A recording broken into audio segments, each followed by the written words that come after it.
พากันแก้ไขทางขาดแบบนี้ถือบ่พี่น้องเอ้ยในบ้านแล้วก็ชาวบ้านพากันร่วมมือกันพี่น้องเอ้ยพากันร่วมเงินเนาะมาซื้อกระสอบนี่พี่น้องเห็นบ่แก้ไขแบบนี้ถูกต้องบ่พี่น้องแต่ก่อนมันจะเป็นหลุมบอลนั่นเนาะแล้วเพิ่นเอากระสอบนี่พี่น้องมาร่วมกันประมาณ 7-800 กระสอบนี่แหละพี่น้องร่วมกันเนาะแล้วก็มาหายขี้ดินใส่กระสอบแล้วก็โยนลงหลุมนั่นพี่น้องเอ้ยมันจะมีหลุมบอลนั่นเนาะอันนี้เนาะยังมีรถสัญจรได้ปกติพี่น้องที่ว่าแก้ไขไปบ่ฮู้ว่าสิใส่ได้จักมื้อถ้าว่าฝนมาเนาะพี่น้องเนาะ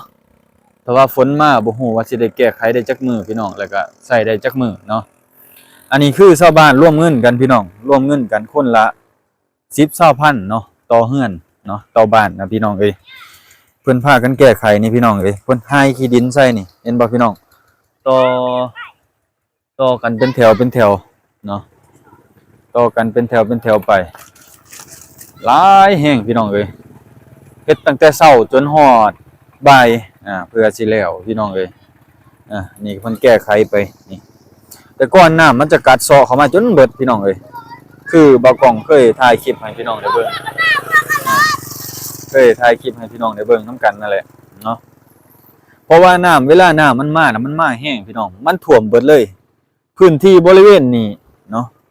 พื้นที่บริเวณนี้คือน้ำท่วมเบิดพี่น้องสวนยางเขาเจ้านี่น้ำมันจะล้นออกมาหนทางเลยพี่น้องแล้วถ้าว่าดินบ่แน่นหรือบ่มีที่กั้นนะคือทางนี้พี่น้องตอนเพิ่นวางท่อที่แรกน่ะเพิ่นเฮ็ดบ่ถูกต้องเนาะเฮาก็ฮู้เลยว่าเฮ็ดบ่ถูกต้องเพราะว่ามันบ่มีกันเจือนบ่มีแนวกั้นพี่น้องแล้วน้ำมันแห้งแล้วบวกกับพื้นที่ที่เขาเจ้าบุกเบิกใหม่พี่น้องแล้วมันมีพวกง่าไม้กิ่งไม้ที่มันหักล้มทับซ้อนกันออกมาแล้วมันไหลมาทับถมกันอยู่นี่แล้วมันเป็นแรงดันเนาะแรงดันมาพี่น้องเอ้ยแล้วมันเซาะมาแม่นเบิดเลยพี่น้องอันนี้คือพากันเอาดินมาถมใหม่ส่วนจากบ่อนนี้พี่น้องส่วนจากบ่อนนี้มาถมบ่อนนี้แล้วก็ส่วนจากหลายๆทีพี่น้องเอาดินมาหลายๆทีให้ใส่กระสอบนี่พี่น้องมาทับมาถมกันเนาะทับถมกันแล้วก็คือเอาหินผาบ่อยู่นี่เขาเจ้าเอิ้นหินผานี่พี่น้องมาทับมาถมตอนนี้ก็ยังเป็นดินบวมพี่น้องเอ้ยอันเด้เนาะถือว่าย่างไปย่างมาก็ยังบวมพี่น้องมันบวมเนาะขย้อนว่าตอนนี้ยังฝนบ่ทันตกพี่น้องถ้าว่าฝนตกนี่บ่ฮู้ว่ามันจะใช้การได้จริงๆจักมื้อเนาะเฮายังบ่ฮู้คือเพิ่นว่าจะแก้ไขทุเลาไปก่อนตอนนี้พี่น้องเห็นบ่นี่ตอนนี้เพิ่นก็ยังว่ามันงบบ่พองบยังเฮ็ดบ่ได้ปานใดนี่ขย้อนว่ากระสอบนี่ชาวบ้านยังบ่พากันมีเงินคือว่าเฮาต้องเข้าใจนะพี่น้องเอ้ยบ่ต้องเข้าใจก็ว่าชาวนาเฮานี่บ่ค่อยมีเงินปานใดพี่น้อง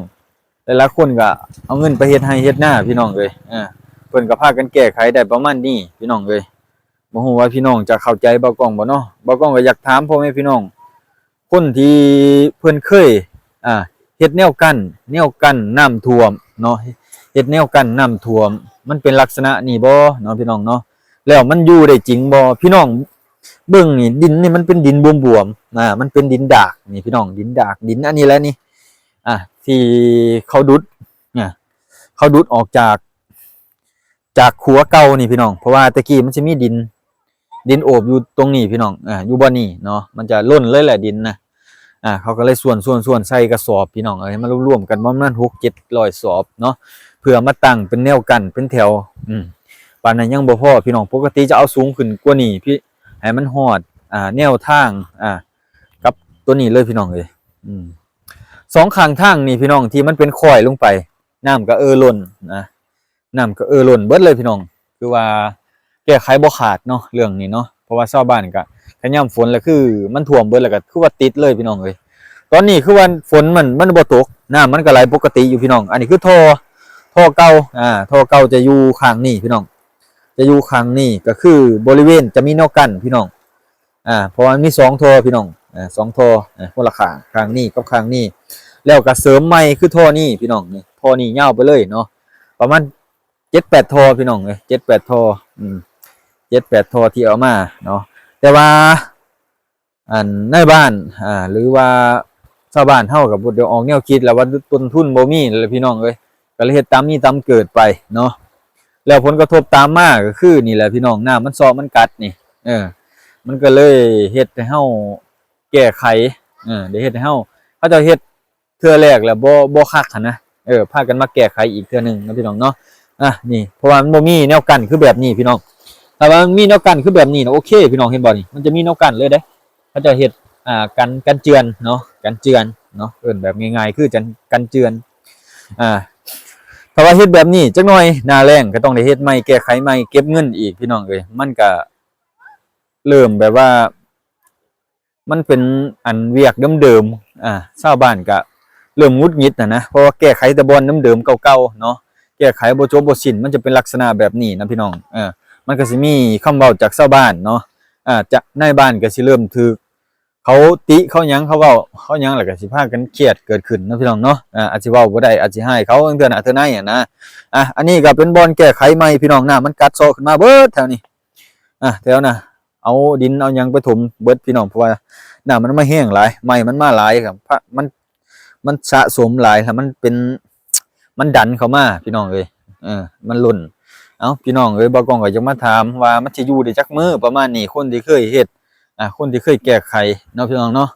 เพราะว่าบ่กองก็เคยเห็นน้ำท่วมอยู่อยู่ประเทศไทยหรือว่าอยู่ประเทศไทยเนาะที่ว่าเพิ่นเกิดประสบภัยน้ำท่วมนี่นะเพิ่นเฮ็ดแนวกั้นแบบนี้มันอยู่บ่เพิ่นเอาดินแบบนี้บ่เฮ็ดเนาะดินแบบนี้บ่หรือว่าดินทรายบ่มันดีกว่าบ่เนาะพี่น้องเนาะมันระบายดีบ่หรือแบบนี้อันนี้คือกระสอบเวียดพี่น้องมันจักมันสิอยู่ได้เท่าใดเนาะนี่เนาะแต่ว่าบ่กล้องเบิ่งน่ะก็เป็นตาเน่นอยู่เนาะพี่น้องเนาะมันก็สิมีหินแฮนํหินแฮหินลูกลังนะพี่น้องอันนี้ก็เป็นท่อที่เอามาแก้ไขหั่นแหละแต่ว่ามันเป็นน้อยกว่าพี่น้องเอ้ยมันเลยใส่บ่ได้มันเลยใส่บ่ได้ก็เลยพากันเอาไว้เฮ็ดเป็นแนวกั้นทางรถยันรถไหลรถหยังนะพี่น้องเอ้ยนี่แหละพี่น้องเอ้ยบ่กองก็ยังมาถามพ่อแม่พี่น้องฟังไทยเพราะว่ามื้อนั้นพ่อแม่พี่น้องฟังไทยเพิ่นให้ความสนใจหลายแฮงเพราะว่าบ่กองก็เพราะว่ามันกำลังเฮ็ดหนทางผ่านไปบ่ฮอดอาทิตย์ซ้ำนะว่าอาทิตย์น้อยๆนี่แหละเขาเจ้าก็พากันกลับไปนะพากันกลับไปแล้วฝนก็ตกนำมา2มื้อนี่แหละ2มื้อ3มื้อนี่แหละพี่น้องมันก็เลยแบบที่แรกก็ปกติอยู่ที่แรกก็ปกติอยู่ 2-3 มื้อนะแล้วบัดตานี้มันก็เป็นหลุมเป็นบ่อ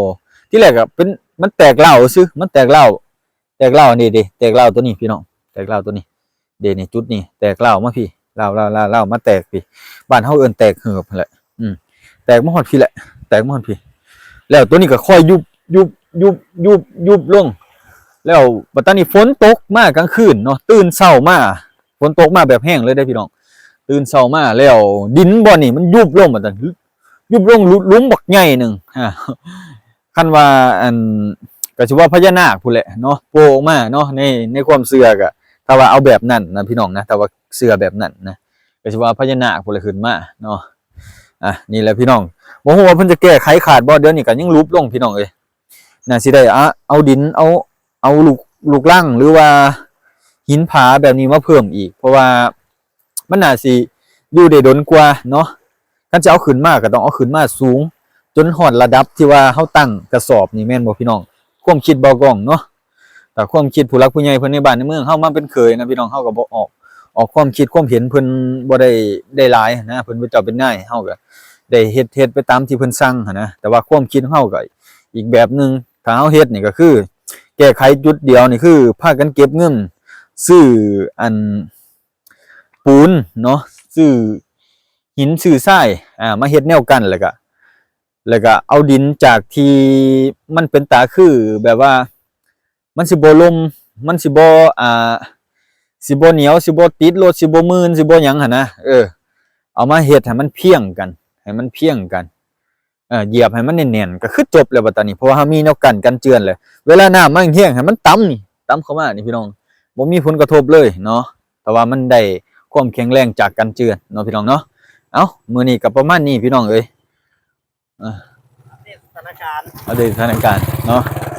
พี่น้องเอ้ยนี่ก็ เพิ่นก็พากันสัญจรได้ปกติแหละพี่น้องเอ้ยแต่ว่ามันจะบวมๆแน่น้อยหนึงหั่นแหละเนาะนี่แหละพี่น้องเอ้ยคือว่าชาวบ้านเพิ่นก็เที่ยวได้ปกติอยู่ดอกแต่ว่ายามฝนตกเฮาก็ยังบ่แน่บ่นอนว่ามันจะเที่ยวได้ส่ำใดเนาะพี่น้องเนาะนี่แหละพี่น้องเอ้ย